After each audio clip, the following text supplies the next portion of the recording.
When a problem comes along, you must zip it.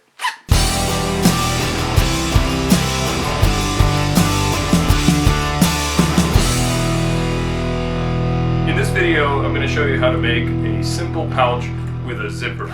This is a great project to try if you want to try using zippers in your projects but you haven't done it yet, or if you've been having some problems. I'll show you how easy it can be. For this project, you'll need some fabric to make your pouch, and the size is up to you. I'll give you the dimensions that I used as a starting point, but you can make it any size you need for your use. And you'll also need some zipper. You can get zippers in a couple of different ways. You can get a pre-made length of zipper that already has stops installed. And if you're using a pre-made zipper, you can either make your pouch fit the zipper, or you can just cut the zipper to the length you want and use it that way. I'm using a continuous zipper coil, number 8 YKK zipper. I'm using that because I have an enormous amount of it. Like, seriously, I have a lot of zipper. So these are the parts for the pouch I'm going to make. When I made the mock-up for this project, my intent was for this to be a dump pouch for all the stuff that I normally carry in my pockets. If I go mountain biking or hiking or go to the gym or whatever, I like to have a pouch to just put all that stuff into, say in my mountain biking backpack, just so it's all in one place and I don't have to dig around for it when I'm done riding and I need my keys and my wallet and whatnot. So most of my stuff fits in here, but it's pretty tight, so I'm going to make a change to this pouch when I make the new one. So here are all the pieces, and I'll put the dimensions up here somewhere. All the dimensions are in centimeters. The only thing that's not listed is this piece, which is 3.5 centimeters wide by 46 centimeters long, and it's going to make the pouch into more of a three-dimensional pouch. You'll see that as we go. This piece of ribbon that I use just as kind of a pull tab is made out of the ribbon from a finisher metal, of which I have way too many from all the events that I've done over the years, and I never know what to do with these things. I'm using the piece of continuous zipper coil that I cut off of my giant pile of zipper, so the first thing I need to do is add the slider to the zipper. I'll start by separating the two zipper pieces, and then slide the slider on, and just try to get the teeth so that they're even when they engage the slider.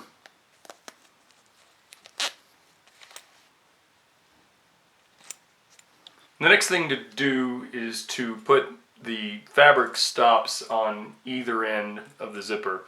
In a previous video I installed metal zipper stops onto zippers, and that was necessary for that project because the zippers separate on one end, and there's no way to sew a fabric stop to that end because it would hold the bag closed.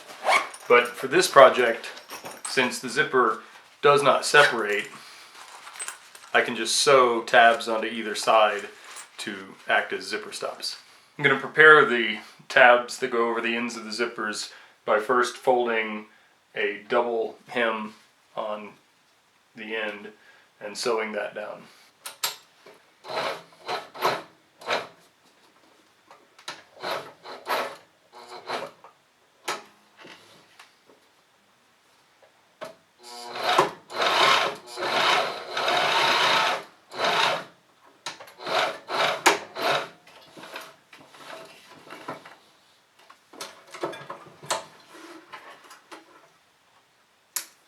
If you're following along at home, you should have something that looks like this.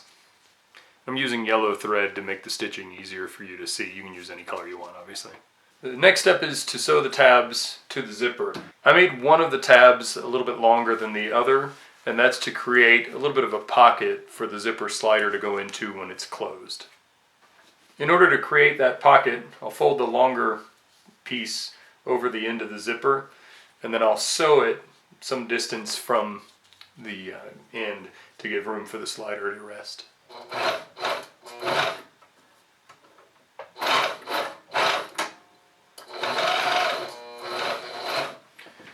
If you haven't sewn zippers before, the needle should just pass between the coils. It should kind of slip through on its own. If you're using a metal zipper, you definitely want to go slowly and make sure that you don't break a needle on the zipper.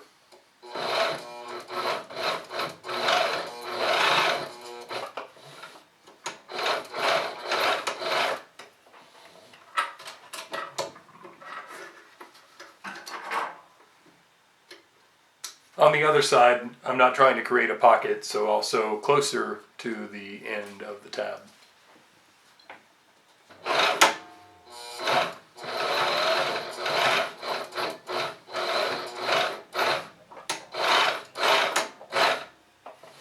The next step is to sew the zipper to one of the side panels. And to make that easier, I'm going to use this double-sided basting tape from Sailrite. This is the seam stick for canvas, but it seems to work well on this Cordura. This fabric is actually from a duffel bag that I bought at a yard sale for $5 about 3 years ago. And other than smelling strongly of dog, it is pretty nice fabric that I got really cheap.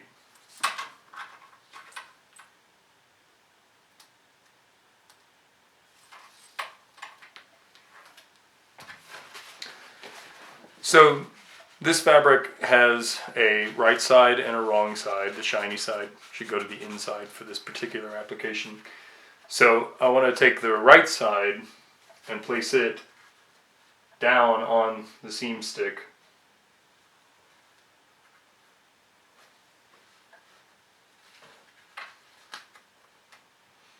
And ideally, I want to leave a little bit of the zipper tape showing so that it will cover the edge of the fabric to prevent it from unraveling later. Maybe just see the zipper tape edge that's sticking out a little bit from the fabric. Now with the seam stick holding the fabric in place, I can fold it over and sew it down.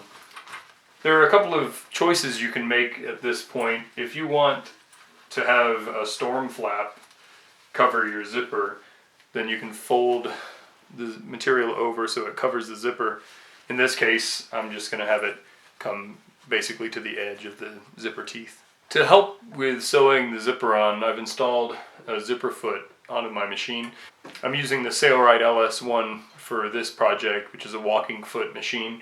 If you have a regular household sewing machine and you're not sure if you have a zipper foot, it should look something like this, and it can adjust from side to side. The Sailrite walking foot needle feet come in a left and a right, but I found if I just put one on, I can usually turn my project around and get by with just one. If you don't have a zipper foot, you can certainly do without it. It just helps to accurately place the stitches close to the zipper.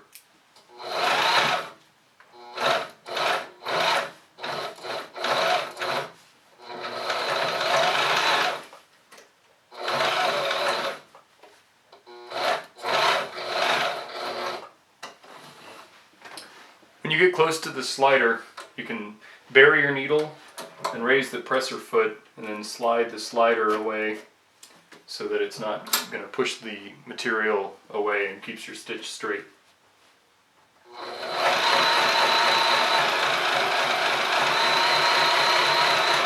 It isn't strictly necessary, but I like the look of a double line of stitching on my zippers, so I'm going to add a second line of stitching.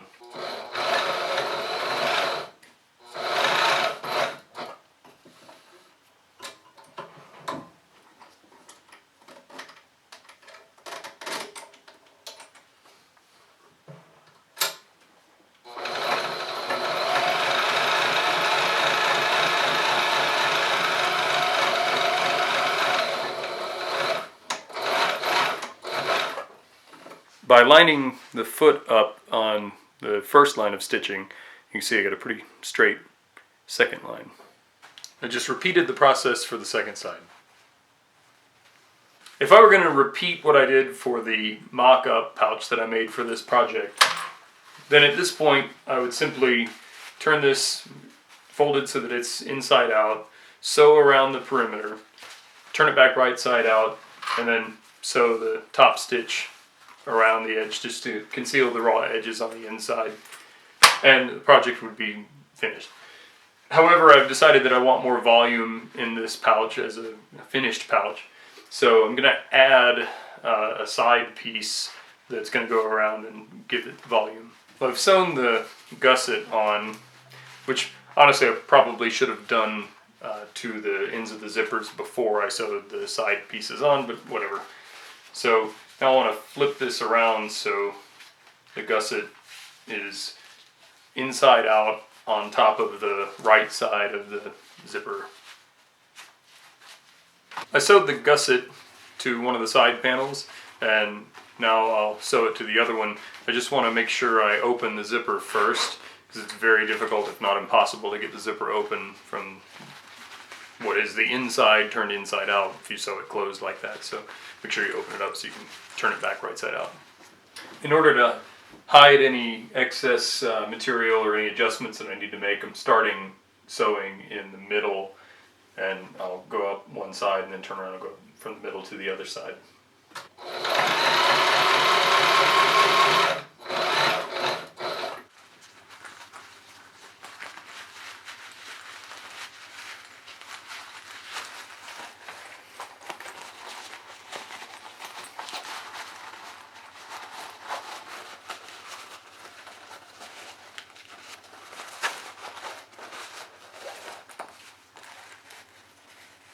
The final step is to sew a top stitch, I think it's called a mattress seam actually, around the seam to trap the raw edge that's on the inside.